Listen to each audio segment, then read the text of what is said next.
Hi, Rawan. Hi, Tom. Hi. So I'm doing another one of my informal conversation with friends series of kind of Zoom discussions.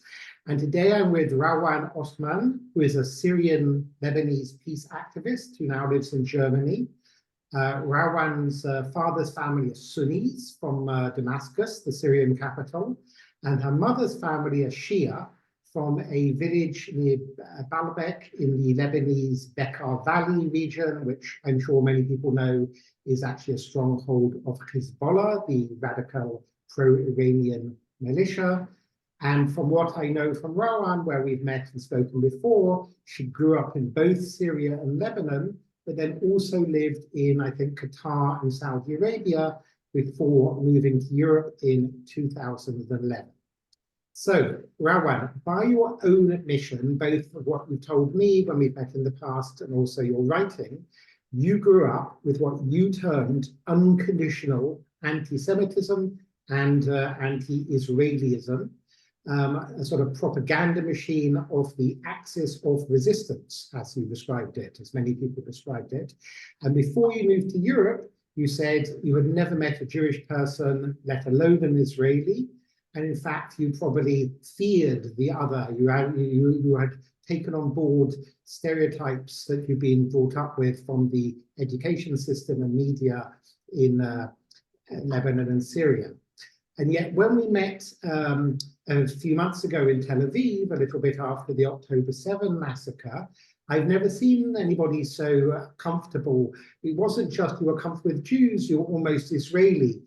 That night we went out, there was a big fear of not only Hamas rocket attacks, but also Hizbullah rocket attacks, because Hezbollah in Lebanon had threatened rockets.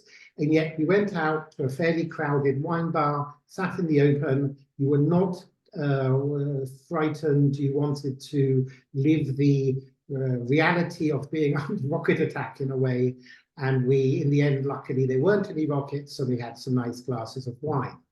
So just to go back, what perceptions did you have of Jews before you'd ever met a Jew, and how and why did this change? What was the process?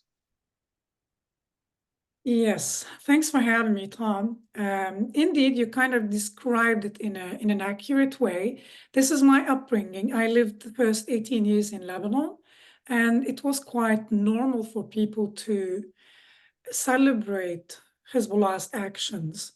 I grew up with Hassan Nasrallah mostly shaping a perception of the Jews. And in that reality, when the Israeli narrative is completely omitted, it is easy to believe whatever we see in the news, what we're told by our teachers, by professionals, by journalists and academics. And the impression was always, or the story was, the Israelis attack us, or the Israelis attacked us again. Why? It happened interested nobody. But of course, this is how the Jews behave. And there is now a new claim that the Arabs have no problem with the Jews, but only with the Zionists. And that is not true, because in the media, in history books that children, where children are taught about the Middle East conflict, we don't make this distinction. A Zionist or a Jew or an Israeli, they're all enemies. Growing up with that, and remember, the Israelis occupied southern Lebanon. It was a buffer zone. So of course I thought Hezbollah were heroes. And when I moved to Europe, I've seen Jews for the first time. I lived in a Jewish quarter, and watching them, I understood they cannot be the monsters depicted in Syria and Lebanon. It was in Strasbourg, if I remember you, in the Strasbourg where you first lived, between That's true. The Alsace-Lorraine area between France and Germany. That's true, and there is a big Jewish community there, almost 25,000, and I live 200 meters away from one of the biggest synagogues in the world, Synagogue de la Paix, and I thought it's a museum. I'd never seen a synagogue. Where would you in Lebanon and Syria or Saudi Arabia? So it was an eye-opener, and I met a lot of Arabs, a lot in my circle, who changed their perception due to a first encounter or first encounters. And it's quite a journey because first you understand the Jews are not necessarily related to the Middle East conflict. And in my case, I slowly understood what Israel means for the Jews and the fact that Jews are indigenous to the Middle East. They're part of our heritage, and they are not aliens who came and stole Palestine. And remember, when we are told the story, we are told that European Jews stole Palestine, implying it was a country with distinct political borders, which is not true. If we go back to Lebanon, Syria, Kuwait, Iraq, Jordan, these are new countries. Political borders are new. So prior to the existence of Big Lebanon or Israel in this case, or Jordan, we were all governed by the Ottoman Empire. And that was Ottoman colonialism. What else? How else do we describe it? But we seem to be charged against the West. The same way the Palestinians continue to believe the Israelis are here to steal their land. Yeah. Yes, in fact, of course, Palestine has never been an independent Arab country ever in history, whereas some countries, obviously some Arab countries like Egypt, Iraq, and so on, have ancient histories. Others, like Saudi Arabia and Jordan and Qatar and so on, are entirely modern concoctions, more modern than modern Israel. So, you know, and in fact, maybe half the world's countries have come into independence later than 1948, when modern Israel got independence. So there's a lot of ignorance, not only in the Arab world, but throughout the world. Israel is actually already one of the older countries in the world. Even in Europe, there are so many new countries, from Slovenia to Slovakia, wherever. There are many, many new countries. Anyway, but Osman, Rawan, you didn't just get interested, you got very interested because, for example, you went to Auschwitz in 2022 with a group of other Muslims and Arabs who were interested in learning more about not only the positive side of Jewish history, but the very worst of it, the Holocaust. Yeah. As I said, when I came to Europe, my perception changed, and I did my due diligence, having access to uncensored information.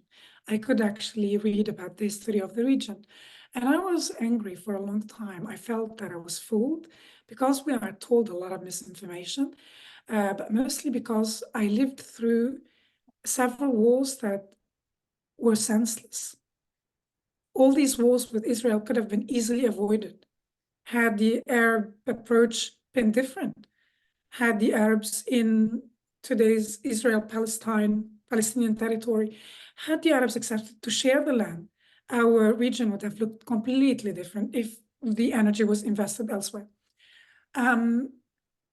Learning about what happened in the Second World War, of course, drew me to discover more about Judaism. Why were they there? Why would this occur? Industrial killing. Why would you go to create such a plan, effective plan? Sadly. So it was out of curiosity, and I was invited to accompany the first Arab delegation to Auschwitz, thanks to the signing of the Abraham Accords. And it was quite an experience. Not that I wasn't aware of that history. By 2022, I knew all there is to know about it, especially living in Germany. But going there with Arabs who were unfamiliar with what happened, seeing the way they interacted with one another, how they reacted to that. And when they left, they were filled with this sense of responsibility. You have a message, you have a moral obligation to tell of what you've seen here. That was, I was lucky to be able to experience that. But let me tell you that it wasn't just personal interest. I in my attempt to try and change this miserable reality in the Middle East, I decided to go back to university and study Jewish studies and Islamic studies. So I'm not necessarily learning by Muslims and Jews. I'm learning from a neutral academic perspective. And I wanted to learn everything there is to know about the Middle East conflict, only to realize more and more and more we can avoid, we can change this miserable reality. And this brought me to accompany more and more delegations to teach them about the horrors of the Holocaust. Especially that today, Tom, there is an Israeli embassy in Germany and a German embassy in Israel. And that model is important. We have to preserve it because we can apply it elsewhere on the planet, especially in the Middle East, where Syrians need this reconciliation, where the Lebanese, after all these years, still are like they stand on the edge. They are willing to go back and repeat history as if we've learned nothing. So we need that lesson, that model that the Israelis, the Jews, and the Germans developed, which is now jeopardized or at risk after this influx of refugees who needed help, but who are loaded with anti-Semitic propaganda. So that's one point I wanted to add. Go ahead. Sorry, I just wanted to understand. When you said we needed reconciliation with Syria and Lebanon, are you talking about both internally between different population groups in Syria and Lebanon? But of course, ideally, one would also want Israeli embassies in Beirut and Damascus and Syrian and Lebanese embassies in Jerusalem.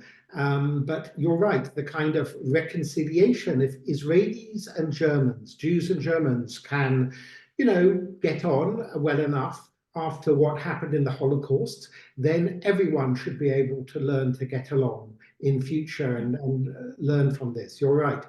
I just want to pick up on your point about the, migration of Syrians and other people, Iraqis and others from the Middle East to Germany, actually in the period since you moved to Europe, because I just want to remind people, the Syrian civil war started in 2011, but you were already living in Saudi Arabia before that, and then you moved to, as you pointed out, Strasbourg in France, for your own personal reasons. And actually the big wave of people that fled from Syria, or they fled first to Turkey and then into Europe, was actually a few years after the beginning of the 2011 war. It was in I think 2014, 2015, we had this really big wave of around 1 million people to Germany from Syria and other places. So obviously, I know from when we've spoken in the past, it can be a bit annoying for you that people think, oh, you moved to Europe in 2011, you must have come and, through Turkey and walked across Europe or something to get to Germany. And you are from a very different individualistic migration than this mass migration, because you're a very individualistic person, if I might say in the nicest possible way. But tell me, you're in a very good position to judge the integration or lack thereof of this big influx of refugees and migrants into Germany and Sweden and other countries. And is it going well? Are they integrating? What's your feeling about this? Wow, I do believe you're not serious, and I think you have your own opinions on the situation. It's not going well at all.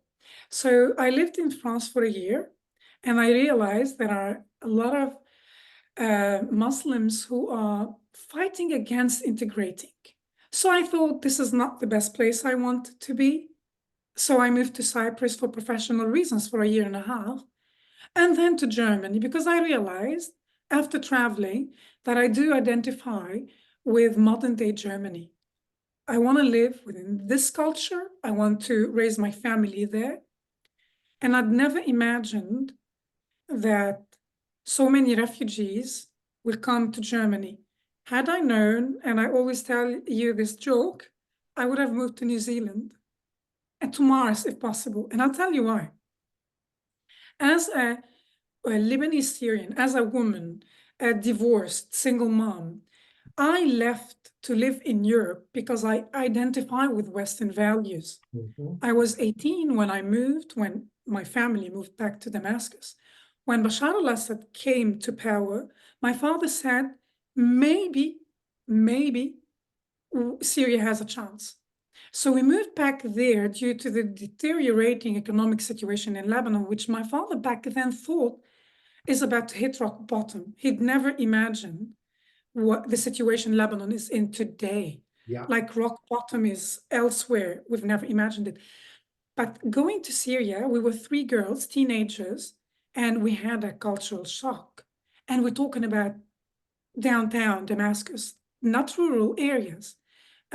People who would approach you and lift your skirt, touch you, allow themselves to say whatever. If that happened in Beirut, in progressive Beirut, an old grandma would give you bad looks. She might as well slap you. You don't do that.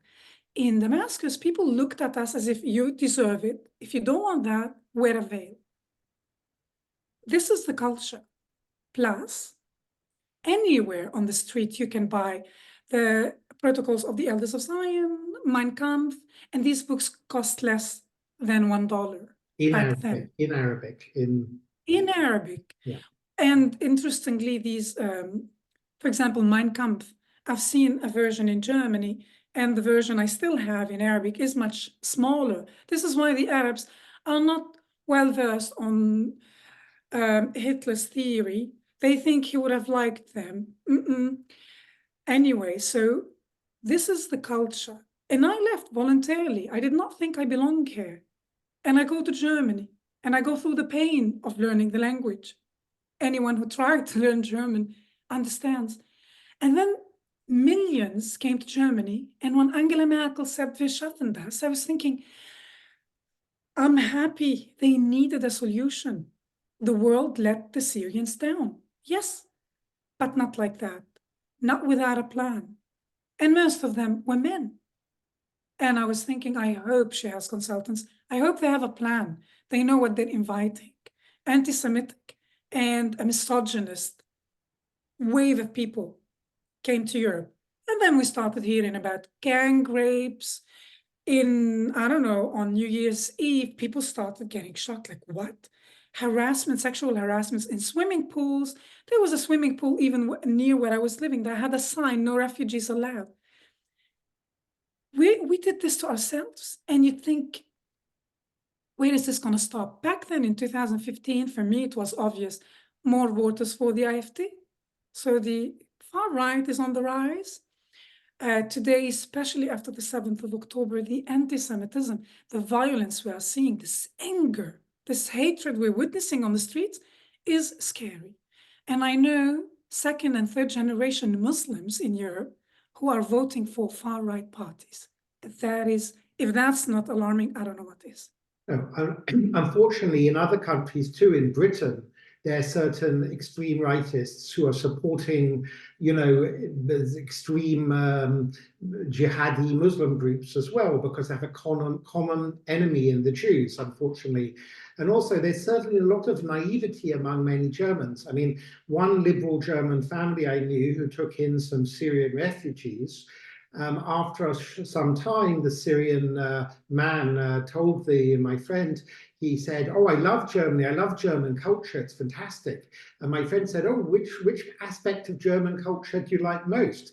And the Syrian refugee said, "The wonderful Holocaust that you carried out. It's beautiful. We should do it again."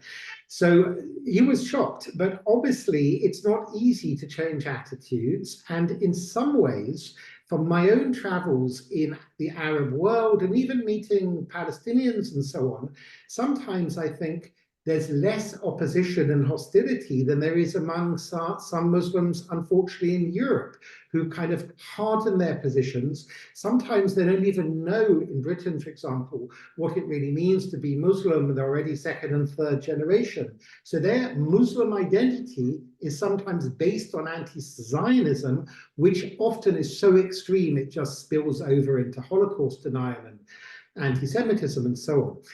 On that note, I wanted to ask you, when you were in Israel, a couple of days after we met, you went to see some of the relatives of the hostages who were kidnapped by Hamas on October 7th. I'm thinking, for example, of the mother of 19-year-old Naama Levy, who's unfortunately quite well known, and she was very bloodied, and you kind of bonded with Ayelet, her mother. How was that?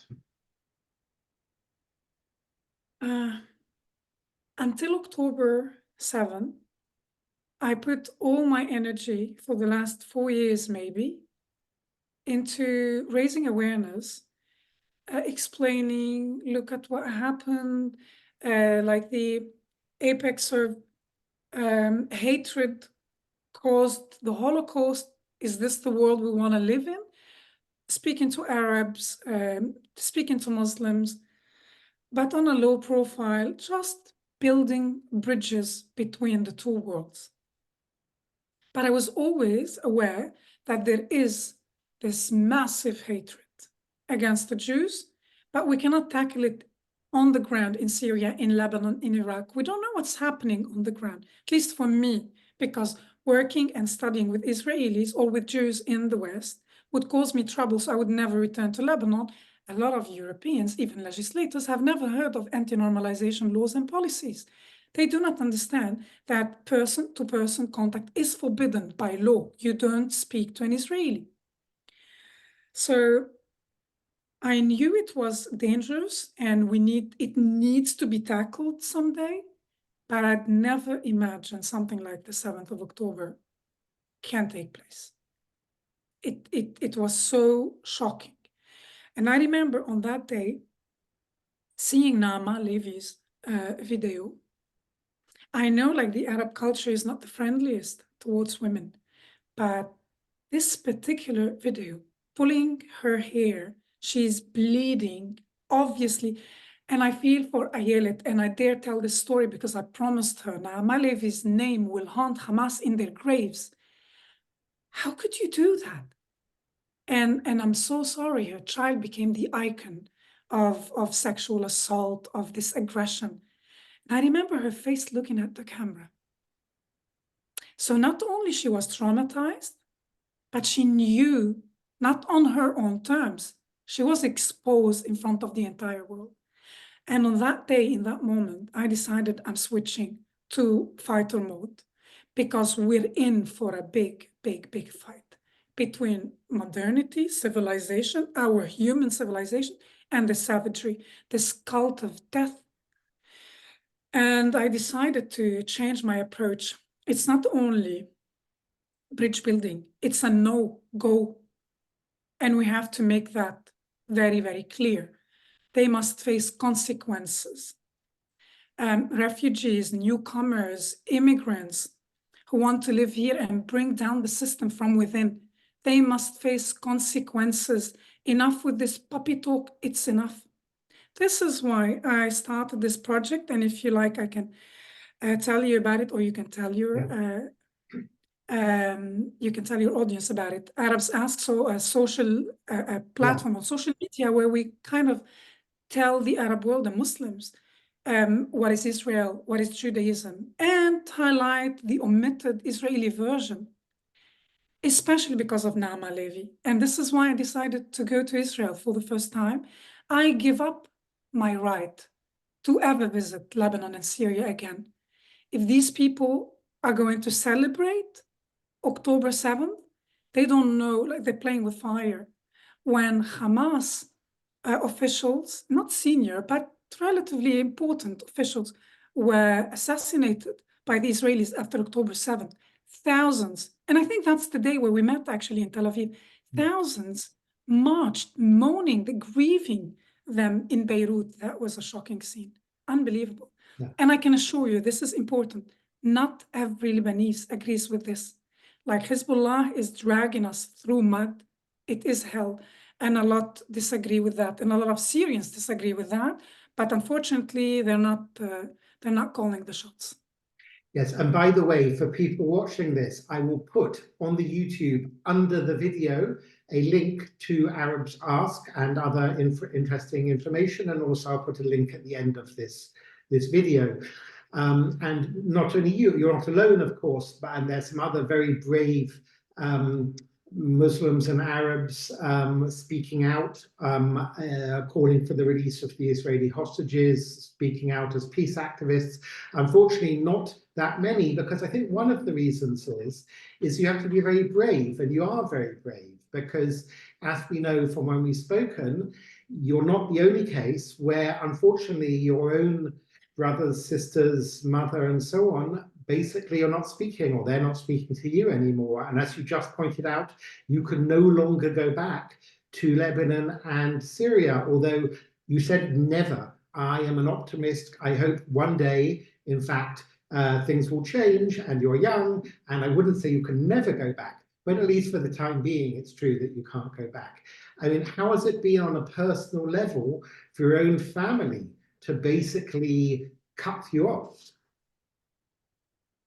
I'm willing to pay the price. The alternative is, as I said, an apocalyptic scenario, a third world war. And this is, I believe, what Hamas and Iran want. I do feel a responsibility for future generations. I am a child who grew up through many wars. You tremble, you're scared. I feel deeply for the children in Gaza, but I did not lose my memory. I do understand what happened on the 7th of October, and I wept for the mothers who woke up to the news in Gaza as well. Hamas knew exactly what was going to happen. And I am an optimistic. I do believe with all my heart, one day we will achieve peace in the Middle East. But at the moment, we are facing an existential threat to our human civilization, not only against Israel. This is why I understand where everybody's emotions are coming from. Of course, I miss my sisters and my mom, and it hurts when strangers even, or school friends, wish me death, and they call my actions disgraceful and shame on you, etc. I understand where this is coming from, but I know in the future, even if after 50 years, people will look back and they will realize how wrong they were and what kind of threat we're facing. I am one of the few who are willing to speak up. I know a lot of people who write to me privately, commanding my courage, but anyone in the West who is safe, they have no excuse. It is now or never. Before it's too late, at least we can say we tried. And there is nothing to be ashamed of. It is, for me, crystal clear. What happened on the 7th of October could be the future of the Middle East, or we say no, Hamas has to be eradicated. And I have to say Hamas for the record, because a lot of people accuse me of being an Israeli undercover because I say Hamas like the Israelis. For people that don't know, the Hebrew pronunciation is Hamas and the Arab pronunciation is Hamas. So I agree with you. I also think a lot of what we might call useful idiots in the West, it's not only people from the Arab and Muslim communities. There are many, many people who are in effect helping Hamas and Iran, and they are not helping the ordinary people of Gaza and Israel and the whole region. And you know, we just had a couple of days ago International Women's Day, and instead of, you know, helping the brave women of, for example, Iran, they are, you know, some of these so-called feminist groups in the West are busy going on rallies which are not about a peace and ceasefire. They are rallies to keep Hamas in power so that they can have a great victory, a victory that I think wouldn't only threaten Israel, but if Hamas can say, look at us, we beat the mighty IDF, the mighty Israeli army, it will give Islamists ideas in Germany and Britain and Holland and Denmark and Sweden and France and Belgium and maybe even North America that, you know what, Sharia law can come here too. Maybe not with an intifada immediately, maybe bit by bit, you know, first compulsory halal meals in schools or compulsory celebration of Ramadan by everyone. And this is not to say anything against Islam, but we're talking about politicized Islam, which is not about religion. It's about imposing an entire sort of world order ideology everywhere. And this is why the Israeli-Palestinian conflict is like a political football with ramifications much bigger than just for Israelis and Palestinians. I totally agree. And if this model that they would like to spread worldwide is efficient, if this model was working anywhere on this planet, perhaps more intelligent people would subscribe for it. Apply it elsewhere, live independently from all the evils of the West, give up on all these inventions and all this research. You don't need it. Create your own model and then come back to tell us we're doing you a favor and you have to live under a caliphate. No, thank you. And I agree with you totally, Tom. We're facing a serious threat. Political Islam is a threat to our human civilization. If people didn't get it on the 7th of October, I am worried. And I agree with you, feminist groups who are calling for a free Palestine, they are the useful idiots. And they should try and live under Hamas for a few days or under Hizbullah. It's a disgrace, especially for the women of Iran. We haven't forgotten yet how they treated children, the age of our children, who don't want to wear the veil, suffocating from their backwardness. They were killed or blinded, tortured, assaulted in prison. It is a disgrace, and the feminists should understand, do their homework before holding such strong opinions, emboldening the axis of resistance. Not just feminists, I would say. Just we're unfortunately out of time in a moment, but I just want to add, it's also many people in the United Nations, people at illustrious universities like Harvard and MIT, even some journalists and people who really should know better are on a very slow learning curve, unfortunately. But anyway, yes, sorry. And I would like to add just a point, maybe you are aware of it. Revisionists, even in Israel, people who criticize the system for long. I just recently saw a video of Benny Morris. He was celebrated in the left. He was celebrated. Whenever you want to give evidence against Israel, you go for the useful idiots within Israel. And I've seen Ben Morris and what the leftists have done to him, calling him a racist. He had to be removed from the room. Even those people in Israel are waking up. They underestimated the threat, and they should bond together instead of fighting against each other. Anyway, unfortunately, we're out of time, but I'm sure many people watching this will want to give you a big round of applause and say, well done. And there are millions of people from all kinds of different backgrounds who admire you and know that you're right. So keep it up, and we'll speak soon and meet again soon, I hope. Thank you, Tom. Thanks. Okay. Bye-bye.